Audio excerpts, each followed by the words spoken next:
കടലിൽ പോകുന്നവരുടെ മീൻ വലകൾക്ക് നിരന്തരം കേടുപാടുകൾ സംഭവിക്കുന്നത് മത്സ്യബന്ധന മേഖലയാകെ ദുരിതത്തിലാക്കുകയാണ്. MSC എൽസ-3 കപ്പലിന്റെ കണ്ടെയ്നർ അവശിഷ്ടങ്ങളാണ് സംഭവത്തിന് പിന്നിലെന്ന് തൊഴിലാളികൾ ആരോപിച്ചു. ലക്ഷക്കണക്കിന് രൂപയുടെ നഷ്ടമാണ് മത്സ്യത്തൊഴിലാളികൾക്ക് സംഭവിച്ചിട്ടുള്ളത്. വാർത്ത കാണാം. കൊച്ചി, തോപ്പുംപടി, മുനമ്പം മേഖലകളിൽ നിന്നും കടലിൽ പോയ നിരവധി വള്ളങ്ങൾക്ക് ലക്ഷക്കണക്കിന് രൂപയുടെ നഷ്ടമാണ് ഒറ്റ ദിവസം കൊണ്ട് സംഭവിച്ചത്. കൊച്ചി അഴിമുഖത്തിന് തെക്കു പടിഞ്ഞാറ് ഭാഗത്ത് വെച്ചാണ് വലകൾ കുരുങ്ങിയത്.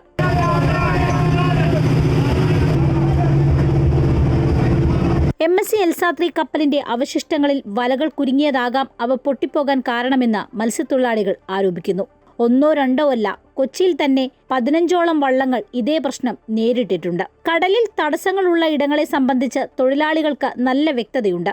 ഈ ലിസ്റ്റിൽ പെടാത്ത സ്ഥലത്ത് വല വീശിയപ്പോഴാണ് അവ പൊട്ടിയത്. ഹാർബറിൽ കൂട്ടമായിരുന്ന് വലകൾ തുന്നിച്ചേർത്ത് വീണ്ടും കടലിൽ പോകാനുള്ള തയ്യാറെടുപ്പിലാണ് തൊഴിലാളികൾ. വലകൾ നന്നാക്കുന്നതിന് നല്ല ചിലവ് വരും. തൊഴിൽ നഷ്ടം കൂടി കണക്കിലെടുക്കുമ്പോൾ പട്ടിണി കിടക്കേണ്ട ഗതികേടിലാണ് ഓരോരുത്തരും. 600 രൂപയിലധികമാണ് 1 കിലോ വലയുടെ വില. 500 കിലോയോളം വലയുണ്ടായാലേ ഓരോ വള്ളക്കാർക്കും ഇനി പണിക്ക് പോകാൻ സാധിക്കൂ. 2 ദിവസം പണിക്ക് പോയത് കൂടി 10 ലക്ഷം വർഷമുണ്ട്. ഇന്ന് മിനിയാവുന്നേ കണ്ടിച്ച് ഞങ്ങളുടെ വല ഇന്നും കണ്ടിച്ച് 500 കിലോ വല ഞങ്ങൾ എടുത്തെടുത്ത് തികഞ്ഞിട്ടില്ല. 500 കിലോ എന്ന് പറഞ്ഞാൽ ഒരു കിലോ വലക്ക് 600 സംതിങ് ആണ് വില.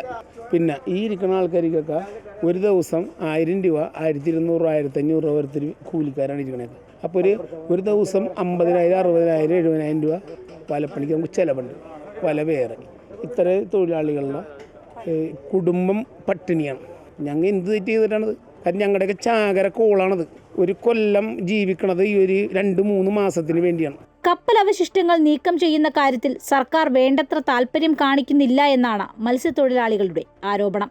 വലകൾ നഷ്ടപ്പെട്ടവർക്കും തൊഴിൽ നഷ്ടപ്പെട്ടവർക്കും കപ്പലപകട സ്കീമിൽ ഉൾപ്പെടുത്തി അടിയന്തര സഹായം നൽകണമെന്നതാണ് ഇവരുടെ ആവശ്യം. വലകൾ നഷ്ടപ്പെട്ടതുമായി ബന്ധപ്പെട്ട ഫോർട്ട് കൊച്ചി കോസ്റ്റൽ പോലീസിൽ തൊഴിലാളികൾ പരാതി നൽകിയിട്ടുമുണ്ട്. Amrita news, Kochi. June, July, August മാസങ്ങൾ മത്സ്യത്തൊഴിലാളികൾക്ക് സീസൺ സമയമാണ്.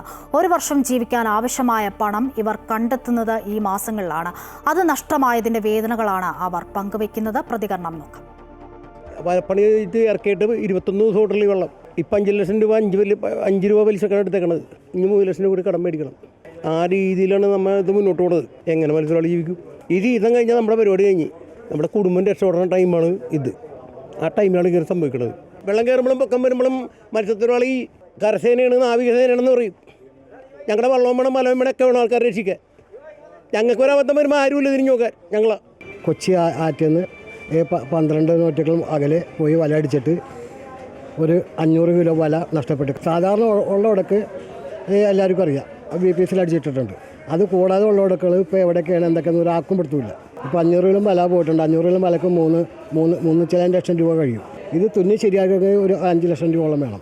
നമ്മൾ ചിലവാക്കേണ്ട മുതൽ കിട്ടൂല എന്നൊന്നും ആർക്കും അറിയാൻ പറ്റില്ല. അപ്പോൾ അങ്ങനെ ഒരേ കൊല്ലം സീസൺ പണി ഇങ്ങനെ പോയിക്കൊണ്ടിരിക്കുകയാണ്. ഒരാഴ്ച 2 ആഴ്ച ഒക്കെ പിടിച്ച് കഴിഞ്ഞ് ശരിയായി ഇത് പോകാൻ പറ്റുള്ളൂ. കഷ്ടപ്പാടിൻ്റെ ഉള്ളിൽ കൂടി കഷ്ടപ്പാട്. ഗവൺമെൻറ് ആണെങ്കിൽ ഒന്നും തന്നെ ചെയ്യുന്നില്ല. കേന്ദ്ര സർക്കാരും ചെയ്യുന്നില്ല, കേരള സർക്കാരും ചെയ്യുന്നില്ല. അപ്പോൾ ഞങ്ങൾ ആരോട് എന്ന് പറയും? ഇത് കഴിഞ്ഞ് കഴിഞ്ഞാൽ ബോട്ടുകാർ ഇറങ്ങും. അവർക്കെല്ലാം വലിയ തപ്പലൊക്കെ സംഭവിക്കും. നമുക്കിപ്പോൾ പറയാൻ പറ്റിയത് 9:47 തുടങ്ങി ഇപ്പോൾ ഉടക്കൊന്നും കാര്യങ്ങളൊന്നും ഉണ്ടായിരുന്നില്ല. അപ്പോൾ അവിടെ ഇപ്പോൾ ഈ വന്ന കപ്പലും കേട്ട് ഒരുപാട് കണ്ടെയ്നറും കാര്യങ്ങളും ഉടക്കും കാര്യങ്ങളൊക്കെ വന്നിട്ടുണ്ട്. സർക്കാരിൻ്റെ ഭാഗത്തുനിന്ന് ഒരു അനുകൂലം കാര്യങ്ങളൊന്നും കിട്ടിയിട്ടില്ല. ഇപ്പോൾ 3 ലക്ഷം 4 ലക്ഷം ഒക്കെ മടക്കി ഇപ്പോൾ കയ്യിൽ നിന്ന് എടുത്ത് മടക്കി 5 രൂപ പലിശക്കൊക്കെ മേടിച്ചാണ് ഇപ്പോൾ ഇറക്കിക്കൊണ്ടിരുന്നത്. ഇത് പിന്നെയും കടലിൽ ചെല്ലുമ്പോൾ പിന്നെയും ഇതുപോലെയുള്ള ബുദ്ധിമുട്ട് കാര്യങ്ങളൊക്കെ തന്നെയാണ്. ഇല്ല, കണ്ടിക്കുന്ന ഉടക്ക് മാത്രം നമുക്ക് അറിയാൻ പറ്റില്ല. ഉടച്ച് കണ്ടിച്ചാണ് പോകുന്നത്. എന്താണ് അതാണ് നമുക്ക് അടിച്ചെന്ന് ഒന്നും അറിയാൻ പറ്റില്ല. അത് ഒരു വള്ളക്കാരല്ലോ, ഒരുപാട് വള്ളക്കാർ അങ്ങനെ കാര്യങ്ങളിങ്ങനെ നശിച്ചു പോകുന്നുണ്ട്. അപ്പോൾ ഇതിൻ്റെ പണിയെന്ന് പറഞ്ഞാൽ ഏകദേശം ഒരു 10 ലക്ഷത്തിന് മേളിൽ നഷ്ടം ഇന്നത്തെ സംഭവിച്ചിട്ടുണ്ട്. ഇത് കണ്ടെയ്നറിൻ്റെ ഇത് വിഷയം മാത്രമല്ല, അല്ലാണ്ട് ഇപ്പോൾ ഈ തുറമുഖ വകുപ്പിൻ്റെ ഇതിൽ ഇവിടെ കൊണ്ടുപോയിട്ട് ട്രഡ്ജ് ചെയ്തുകൊണ്ട് അടിക്കുന്ന സാധനം കടലിലടിക്കണ, ഈ കരക്കാൻ കൊണ്ട് അടിക്കണം. അത് പുറം കടലിൽ കൊണ്ട് അടിക്കേണ്ട സാധനമാണ്. അതുകൊണ്ടൊന്നും അടിക്കണത് ഈ കരക്കാൻ കൊണ്ടൊന്നും അടിക്കണം. അതും ഈ പറഞ്ഞ മത്സ്യത്തൊഴിലാളിക്ക് ദോഷം. അതിനും ഒരു നടപടി ഇന്നവരുണ്ടായിട്ടില്ല. കേരളത്തിലാണ് ഡീസലിന് സബ്സിഡി ഇല്ലാത്ത. തമിഴ്നാട്ടിൽ ഡീസലിന് മത്സ്യത്തൊഴിലാളികൾക്ക് സബ്സിഡി കൊടുക്കുന്നുണ്ട്. ഈ റബ്ബർ തൊഴിലാളികൾക്ക്, എല്ലാവർക്കും, ഈ നെൽ കൃഷി തൊഴിലാളികൾക്കൊക്കെ താങ്ങുവില. ഈ മത്സ്യത്തിന് താങ്ങുവില്ല. പക്ഷേ ഞങ്ങൾക്ക് സബ്സിഡി ഒന്നുകൂടെ.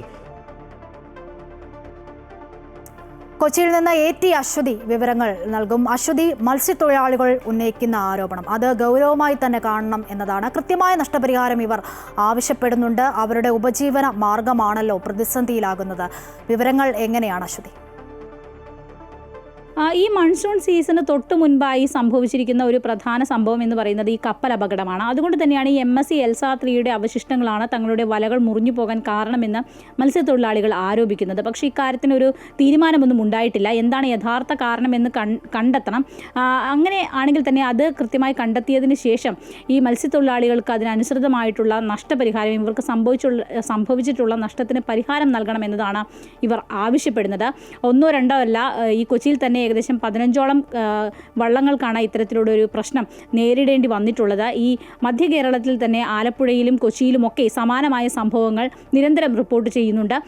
ആദ്യ ബാച്ച് കടലിൽ പോയി വന്നതിന് ശേഷമുള്ള പ്രശ്നമാണ് ഈ കണ്ടത്. ഇനി അവർ വലകളെല്ലാം നന്നാക്കി വീണ്ടും കടലിലേക്ക് പോകാനായിട്ട് ഇരിക്കുകയാണ്. അപ്പോൾ ഒരു വർഷത്തിലെ ഏറ്റവും പ്രധാനപ്പെട്ട 3 മാസമാണ് ഈ ജൂൺ, ജൂലൈ, ഓഗസ്റ്റ് മാസങ്ങൾ എന്ന് പറയുന്നത്. ഇപ്പോഴാണ് അവരുടെ സീസൺ. ഈ സീസണിലാണ് ലക്ഷക്കണക്കിന് രൂപയുടെ നഷ്ടം അവർക്ക് ഉണ്ടായിരിക്കുന്നത്. അത് ഈ വർഷം മുഴുവൻ ആ നഷ്ടം ചുമക്കേണ്ട അവസ്ഥയാണ്. അതുകൊണ്ട് തന്നെ അവർക്ക് വലിയ രീതിയിലുള്ള പ്രശ്നങ്ങൾ, സാമ്പത്തിക പ്രശ്നങ്ങൾ, കുടുംബത്തിലെ സാമ്പത്തിക ഭദ്രത ഇതൊക്കെ ഇല്ലാതായിരിക്കുന്ന അവസ്ഥയാണ്. എന്തായാലും സർക്കാർ ഈ വിഷയത്തിൽ എത്രയും വേഗം ഇടപെടണം, ഇവർക്ക് നഷ്ടപരിഹാരം ഉറപ്പാക്കണമെന്നാണ് മത്സ്യത്തൊഴിലാളികളുടെ ആവശ്യം. അതുതന്നെയാണ് മത്സ്യത്തൊഴിലാളികൾ ആരോപിക്കുന്നത്. ശരിയെങ്കിൽ സർക്കാർ എത്രയും പെട്ടെന്ന് അവരുടെ പ്രശ്നങ്ങളിൽ ഇടപെടണം എന്നതാണ്. വിവരങ്ങളാണ് കൊച്ചിയിൽ നിന്നും AT അശ്വതി നൽകിയത്.